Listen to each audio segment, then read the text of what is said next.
சஞ்சு சாம்சன் அதிரடி ஆட்டத்தால் சிஎஸ்கே வெற்றி பெற்றுச்சு தான் சொல்லணும். 8 விக்கெட் வித்தியாசத்தில் ஜெயிச்சிட்டாங்க. என்னடா தொடர்ந்து சிஎஸ்கே வின் பண்ணிட்டு இருக்காங்க, ஒருவேளை பிளே போயிடுவாங்களான்னு நினச்சா ஆமாங்க, அது மாதிரி தான் இருக்குது. ஒவ்வொரு மேட்சும் சூப்பராக விளையாண்டுட்டு இருக்காங்க. ஒரு மேட்ச் ருத்ராஜ் கைக்வாட் விளையாடுறாரு, இல்லைன்னா சஞ்சு சாம்சன் விளையாடுறாங்க, சேர்ந்து விளையாட மாட்டேங்கிறாங்க. அதுதான் சிஎஸ்கேக்கு பிரச்சனையாக இருக்குது.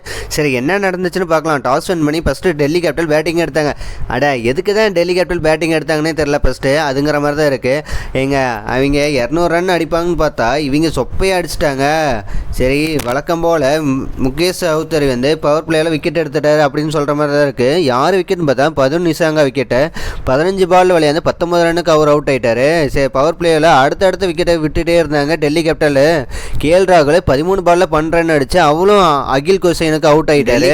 அடிக்கு மேலே அடி விழுந்துட்டு இருக்கிற மாதிரி தான் இருக்குது. அடுத்த வந்து நிதிஷ் ராணாவும் சீக்கிரமாக அவுட் ஆகிட்டாரு. 13 பாலில் 15 ரன் அடிச்சு நூறு அகமதுக்கு அவுட் ஆகிட்டாரு. சரி, இன்னைக்கு மேட்ச் அவ்வளோதான் போச்சு. டெல்லி கேபிட்டலே அரோகதி அவங்களும் பிளே ரேஸில் தான் இருக்காங்கன்னு பார்த்தா அவங்களும் சொதப்பிட்டாங்கன்னு தான் சொல்லி ஆகணும். சரி, அடுத்த வந்து ஸ்டப்ஸ் மட்டும் சமீர் ரிஸ்வி அதிரடியான ஆட்டத்தை விளையாண்டுட்டு இருந்தாங்க தான் சொல்லி ஆகணும். 2 பேரும் போட்டு வச்சு செஞ்சாங்க. வச்சு செஞ்சாங்கன்னா அந்த அளவுக்கு அடிக்கலைங்க, சும்மா நார்மலாக அடிச்சிட்டாங்க. ஏதோ ஸ்கோர் வந்துச்சு, இவங்க 2 பேரால் தான் ஸ்கோர் இவ்வளோ வந்துச்சுன்னு சொல்லலாம்.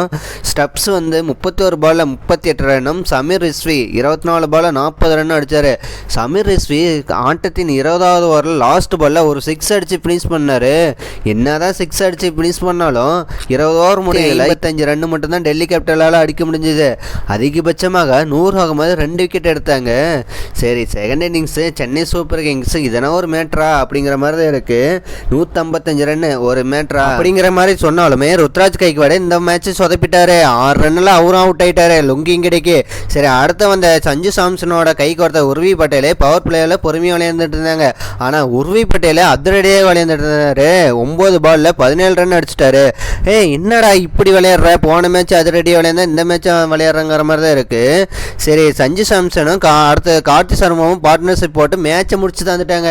2 பேரும் தான் இன்னைக்கு மேட்சை. ஒன்று சஞ்சு சாம்சன், இன்னொன்று கார்த்தி சர்மாங்கிற மாதிரி தான் விளையாண்டுட்டு இருந்தாங்க. சஞ்சு சாம்சன் அதிரடியாக விளையாண்டு 50 கம்ப்ளீட் பண்ணிட்டாரு. சரி, இந்த பக்கம் கார்த்தி சர்மா பொறுமையாக ரோல் ப்ளே பண்ணிட்டு இருந்தார். அவருமே லாஸ்ட்டில் பார்த்தீங்கன்னா 31 பாலில் 41 ரன் அடிச்சிட்டாரு. அப்போ சஞ்சு சாம்சன் அப்போ எவ்வளோ அடிச்சிங்கன்னு பார்த்தீங்கன்னா 52 பாலில் 87 ரன்னு. ஏற்கனவே டெல்லி மேட்சோட அடித்தார், இந்த மேட்ச் 87 ரன் அடித்தார். அதுவும் நாட் அவுட்டில் தான் இருக்கிறாரு. சரி, அப்போ சென்னை ஜெயிச்சதா இல்லையான்னு பார்த்தீங்களா, 17.3 ஓவர்லேயே சிஎஸ்கே 159 ரன் அடித்து வின் பண்ணிட்டாங்க.